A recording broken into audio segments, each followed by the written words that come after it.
కేవలం డబ్బు సంపాదించాలి, ఢిల్లీకి మూటలు మోయాలి.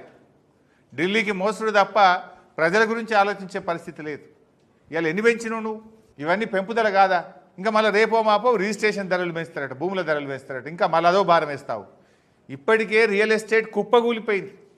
స్టాంప్స్ అండ్ రిజిస్ట్రేషన్ ఆదాయం తగ్గిపోయింది. ఇప్పటికే దాదాపు మీ అంచనాల కంటే 5,000 కోట్ల రూపాయలు గత సంవత్సరం స్టాంప్స్ అండ్ రిజిస్ట్రేషన్ ఆదాయం తగ్గింది.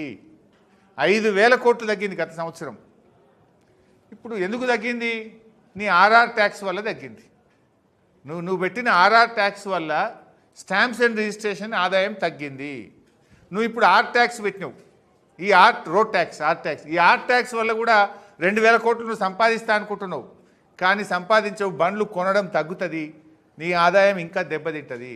మార్కెట్ సెంటిమెంట్ చూడాలి, ప్రజల చేతిలో డబ్బు ఉందా లేదా చూడాలి. తొందరపాటు నిర్ణయాలతో ఎడాపెడా ప్రజల మీద భారం వేస్తే అది రివర్స్ అవుతుంది. నువ్వు వేసిన ఆర్ఆర్ ట్యాక్స్ వల్ల రాష్ట్రంలో సెంటిమెంట్ దెబ్బతిని రియల్ ఎస్టేట్ కుప్పగూలి నీ స్టాంప్స్ అండ్ రిజిస్ట్రేషన్ ఆదాయం తగ్గింది.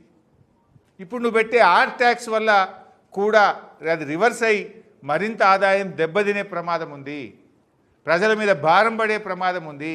అందుకే దాన్ని ఉపసంహరించుకోవాలని చెప్పి కూడా డిమాండ్ చేస్తున్నాం.